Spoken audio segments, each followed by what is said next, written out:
Saya menelpon seorang ibu yang tokonya kebakar. Lalu saya telepon, Bu, ikut berduka ya, Pasar Klewer kebakar termasuk tokonya ibu. Terima kasih Romo, semua berasal dari Tuhan, kembali kepada Tuhan, tapi nanti saya yakin Tuhan akan menyediakannya. Itu jawaban ibu itu. Saya yakin ibu itu orang dalam tanda petik kudus. Dalam arti kudus, dalam arti ketika dia mengalami suatu kesulitan, dia kembali pada Tuhan. Tetapi saya juga menelpon seorang ibu yang juga tokonya kebakar. Bu, ikut berdu. Saya mengatakan ikut berdu. Ibu itu sudah langsung menjawab, mati aku Romo, entek kabeh Romo, mati aku Romo. Padahal orangnya tidak mati, tapi mengatakan mati aku Romo, entek kabeh Romo. Padahal dua-duanya itu anggota persekutuan doa, rajin ke gereja. Loh, iki podo-podo anggota persekutuan doa, rajin ke gereja, tapi ketika ada kesulitan kok munculnya beda. Yang satu mengatakan semua berasal dari Tuhan, kembali kepada Tuhan, tapi saya yakin Tuhan menyediakannya lagi. Kok yang satu mati aku Romo, entek kabeh Romo. Mengkristalnya di situ. Atau ada pernah cerita seorang ibu yang sakit di rumah sakit kasih ibu. Dia dalam keadaan tidak sadar, tetapi karena sing dipikirkan mungkin harta terus, itu mengkristalnya ketika tidak sadar hanya begini nih. Di lemari ada kunci, ada sertifikatnya. Di lemari ada kunci, ada sertifikatnya. Di lemari ada kunci, ada sertifikatnya. Di lemari ada kunci, ada sertifikatnya. Mengkristal itu kok kelingannya sertifikat itu loh. Ya saya pas mau memberi minyak suci ya arguyu ya ndak sopan toh. Wong Romo mau memberi minyak suci kok lagi kok arti minyak suci ning lemari kuncinya sertifikatnya, ning lemari kuncinya sertifikatnya. Tapi itu mengkristal. Maka termasuk kita yang di sini itu nanti ya mengkristal. Mengkristalnya apa? Nah, ini sing organis hati-hati loh ya. Sok mengkristal tangi turu mengini iki lho, hati-hati.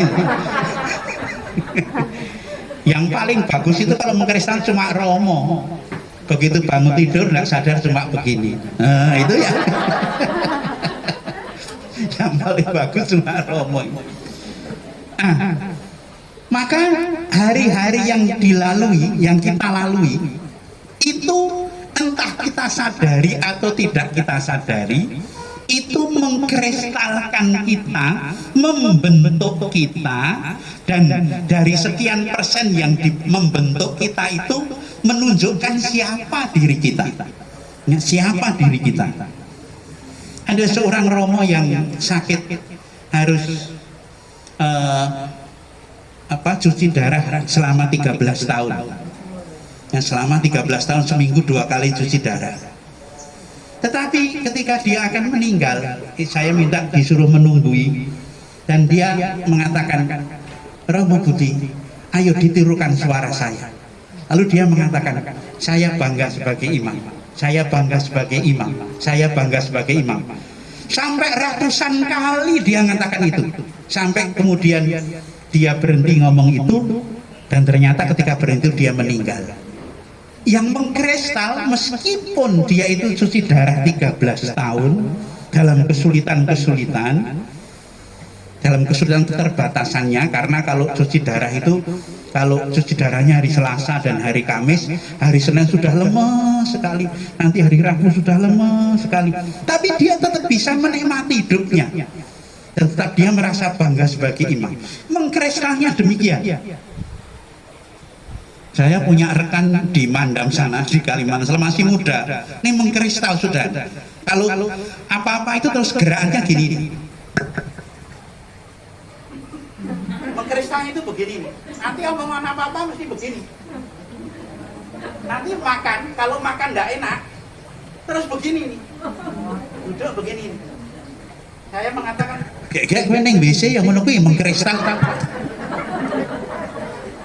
masih muda, ya, tapi mengkristal, dan kadang tidak sadar kalau telepon itu, nanti lewat sana, muter, terus nanti belok sana itu. Tak tangklek tangannya. Orang sing kok telepon kira ngerti tanganmu gini-gini itu enggak ngerti.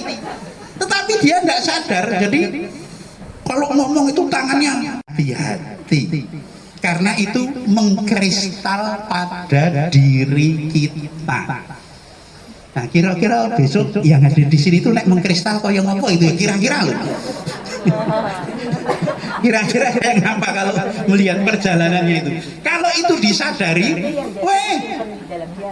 wah kalau misalnya kristalnya begini, wah apik tenan ya, arep meninggal ya. Oh. Itu seperti wah apik banget itu ya.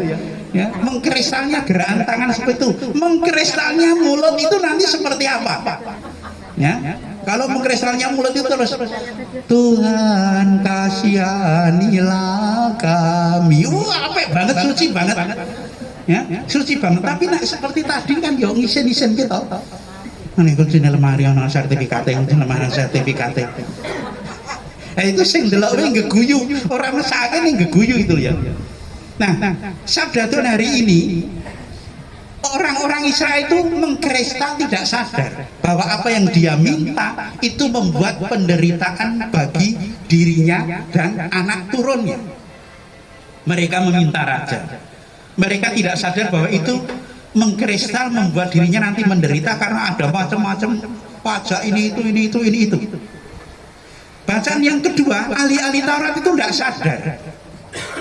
Mereka justru ketika melihat sesuatu yang baik itu mengkritik, mempertanyakan. Mengkristalnya tidak bersyukur ketika melihat kebaikan, tetapi justru kemudian mengkritik, mempertanyakan macam-macam. Saya akan selalu doa yang tidak pernah saya hilangkan setiap hari, salah satunya itu doa untuk para Adi Yuswa, untuk para lansia bahasanya. Hanya beda ya, kalau Adi Yuswa itu Adi agung, Yuswa umur. Orang yang semakin bertambah umur harus diagungkan, harus dibahagiakan, ya, bukan sekedar lansia, lanjut usia, bukan. Dan sering persekutuan doa yang di sini itu saya jadikan contoh perjalanan yang benar, bahwa orang itu kalau semakin tambah umur memang harus semakin mendekatkan diri pada Tuhan.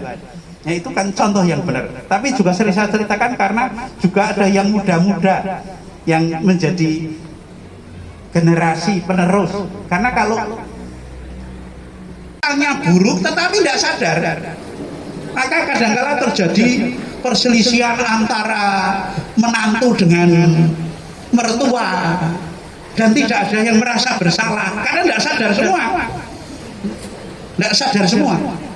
Dalam cerita kebijakan Cina itu ada seorang menantu terus dengan mertua karena dua-duanya sulit bagaimana mencintai. Lalu menantunya datang kepada tukang obat, mau ngeracuni mertuanya, minta obat untuk ngeracuni mertuanya. Ibunya itu galak banget itu ya. Nah, lalu akhirnya sudah diberi obat itu, mengatakan yang tukang obat, ini sudah tak kasih racun, tapi supaya tidak ketahuan, kamu tabur sedikit-sedikit di makanan, dan kamu harus memberikan kepada dia makanan yang enak-enak supaya mertuamu tidak curiga. Dan nanti ditaburi ini ya, lalu diberikan itu. Nah, menantunya mulai kelihatan ramah gitu dengan mertuanya. Untuk mau ngeracun itu kelihatan ramah. Diberi makanan yang enak-enak, mama, ini loh makanan, dimakan ya mama. Nah, mertua nih curiga, kaget, loh kok ini menjadi baik, dimasakin enak, dimakan. Sudah sekitar 3 bulan, orang mati-mati. Orang mati-mati, malah mertuanya itu sangat mencintai menantunya, dan menantunya itu merasa dicintai. Lalu menantunya ini karena merasa dicintai mertuanya, lari ke tukang obat itu menyesal telah memberi racun. Tolong beri penawar, jangan sampai itu nanti meracuni dia. Dan tukang obatnya mengatakan, yang saya berikan itu bukan racun, tetapi bumbu penyedap rasa. Ternyata masalahnya itu hanya masing-masing tidak tahu caranya bagaimana mencintai, tidak sadar. Saya kan pernah mengatakan juga, bapak-bapak tapi bukan di Solo. Itu kadang-kadang kan tidak sadar, nek sakit sedikit kan terus suaranya itu do re mi, itu minta dicintai istrinya ya toh. Seorang ibu mengatakan, Romo, saya sudah terlambat bagaimana? Ya saya itu selama ini kurang mencintai mama saya, tapi mama saya itu sudah meninggal, Romo. Saya menyesal bagaimana saya mencintai mama. Lalu saya tanyakan, sebelum meninggal pesan apa? Pesan supaya kami rukun. Nah, lakukan. Itu artinya mencintai mama. Yang kedua apa yang sering dilakukan mama? Itu kalau dilakukan mama sering kamu lakukan yang baik, itu kamu artinya mencintai mama. Ya mama saya, Romo kan tahu, dia seminggu sekali memberikan lauk babi goreng pada Romo. Lakukan itu.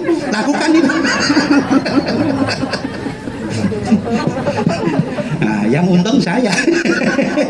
Nah, itu orang Solo sini, orang Purwobaraya. Lalu setiap minggu sekali memberikan oleh-oleh babi. Ini Romo sebagai wujud kasih sayang sama mamaku, sampai saya pindah itu. Mungkin dia bersorak, untung Romo Guti pindah, untung itu ya. Nah, tidak, saya terus-menerus begitu itu ya. Tapi saya hanya mau mengatakan dalam hal mencintai tidak pernah ada kata terlambat, tetapi kita jangan membuat sesuatu itu tertunda, menunda-nunda. Karena menunda-nunda itu nanti juga akan mengkristal. Dalam banyak hal kita juga menunda-nunda.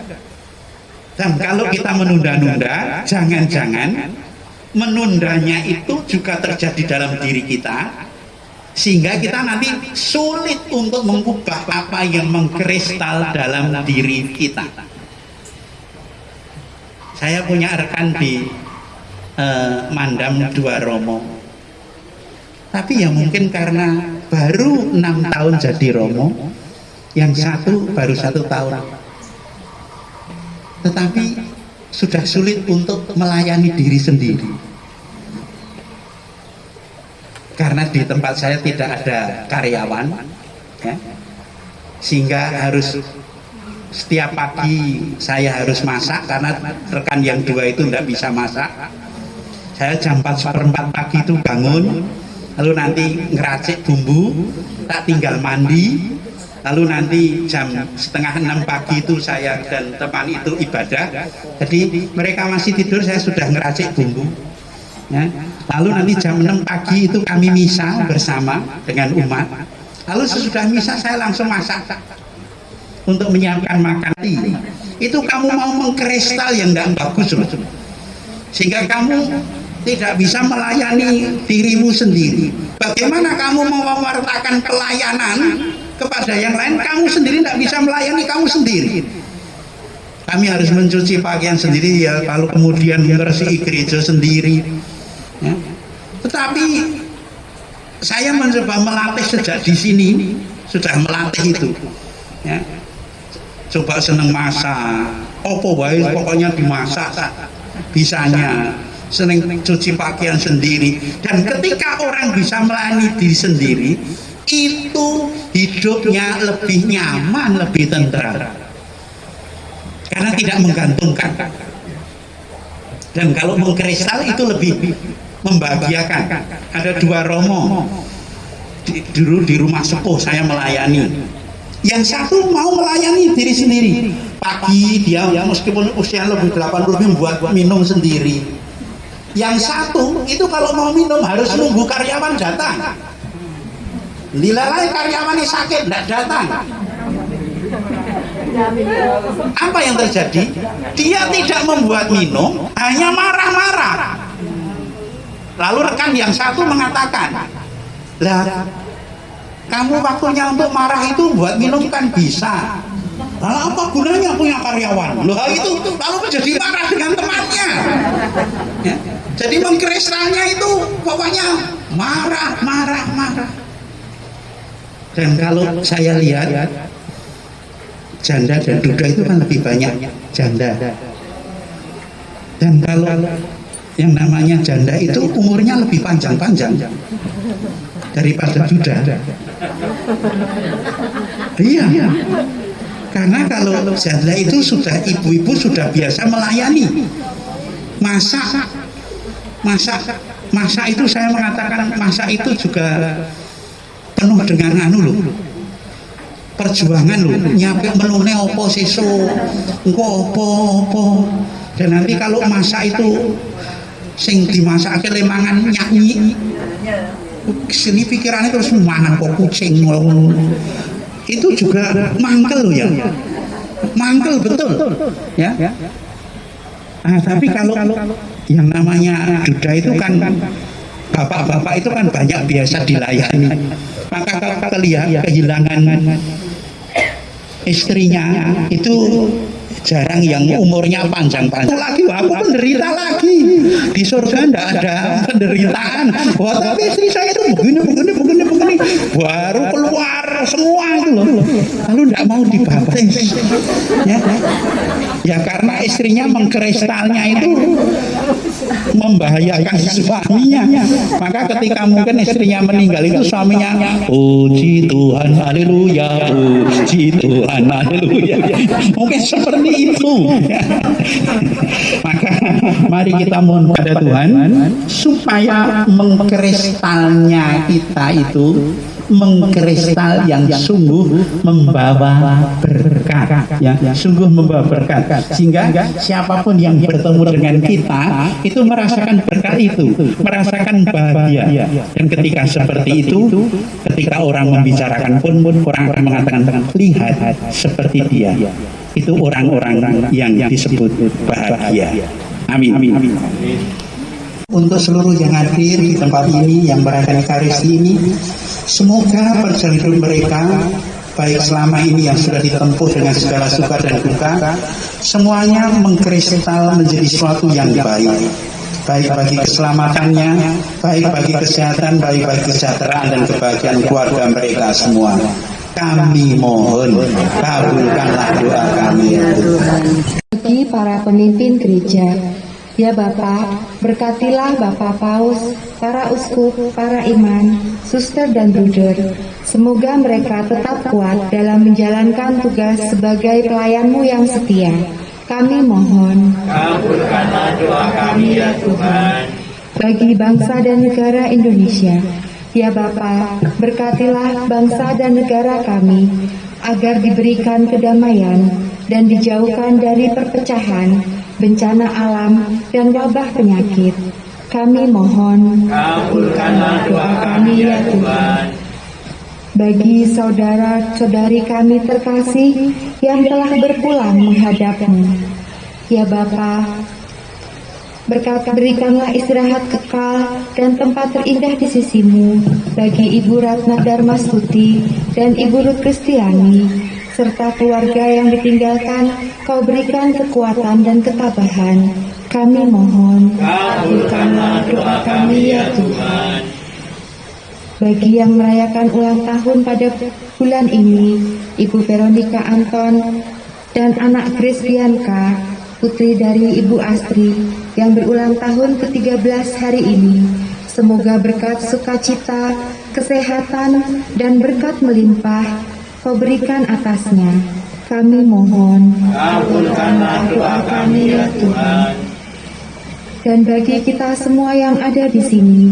Ya Bapa, berkatilah kami semua, supaya pada awal tahun yang baru ini, kami selalu rukun sebagai anak-anak-Mu dan saling melengkapi sebagai saudara di dalam persekutuan doa cinta kasih ini. Kami mohon, kabulkanlah doa kami ya Tuhan. Akan mengabulkan doa kami ini, sebab semua itu demi kemuliaan dan demi keselamatan semua orang, demi Kristus Tuhan pengantara kami. Amin. Kita siapkan persembahan kita.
Jadilah kehendak-Mu di atas bumi seperti di dalam surga. Berilah kami rezeki pada hari ini, dan ampunilah kesalahan kami seperti kami pun mengampuni yang bersalah kepada kami, dan janganlah masukkan kami ke dalam pencobaan, tetapi bebaskanlah kami dari yang jahat.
bertindak solo, sehingga kemarin juga awal pertama itu saya dan Mbak Dinta main ke tempat Oma Tina, ngobrol-ngobrol. Khotbah niku pakai anting-anting panjang, nah kiwir-kiwir ya gitu. Itu saya aduh masih ingat banget itu Romo Salupa, lucu sekali.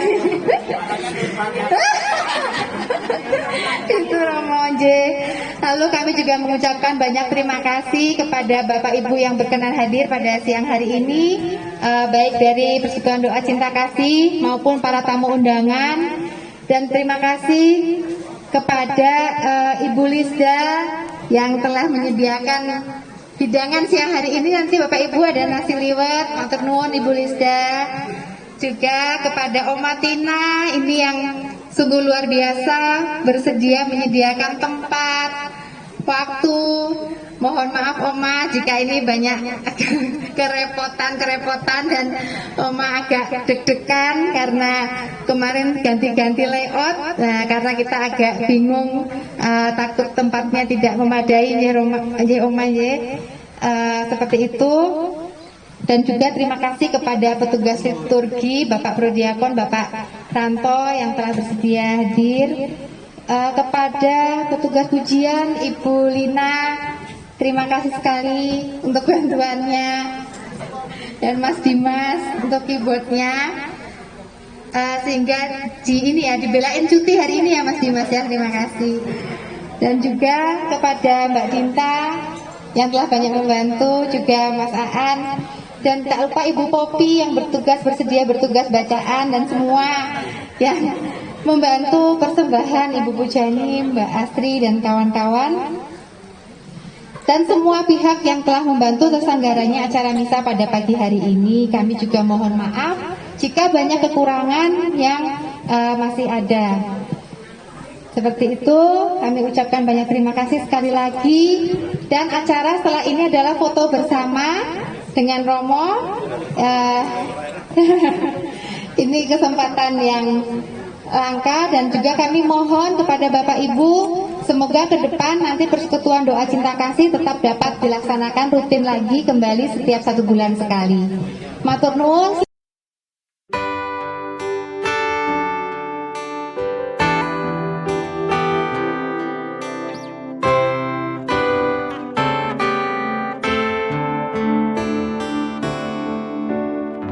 Ku sadari hidup ini semua hanyalah fana belaka.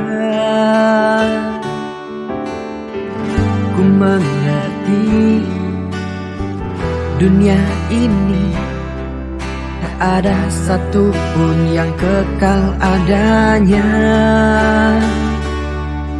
Lelah batinku mencari kedamaian sejati, akhirnya ku temukan padamu. Janganlah sia-siakan hidupmu di dunia, karena waktumu tak akan lama.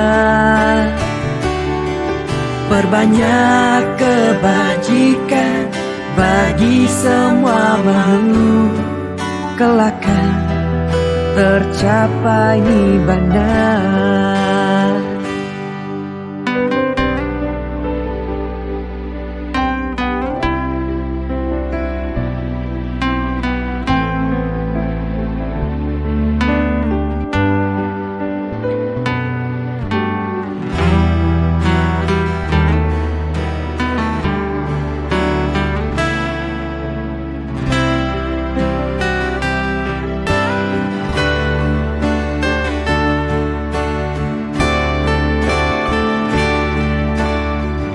Ku sadari hidup ini semua hanyalah fana belaka. Ku mengerti dunia ini tak ada satupun yang kekal adanya. Lelah batinku mencari kedamaian sejati, akhirnya ku temukan padamu. Janganlah sia-siakan hidupmu di dunia, karena waktu tak akan lama. Perbanyak kebajikan bagi semua makhluk, kelak kan tercapai.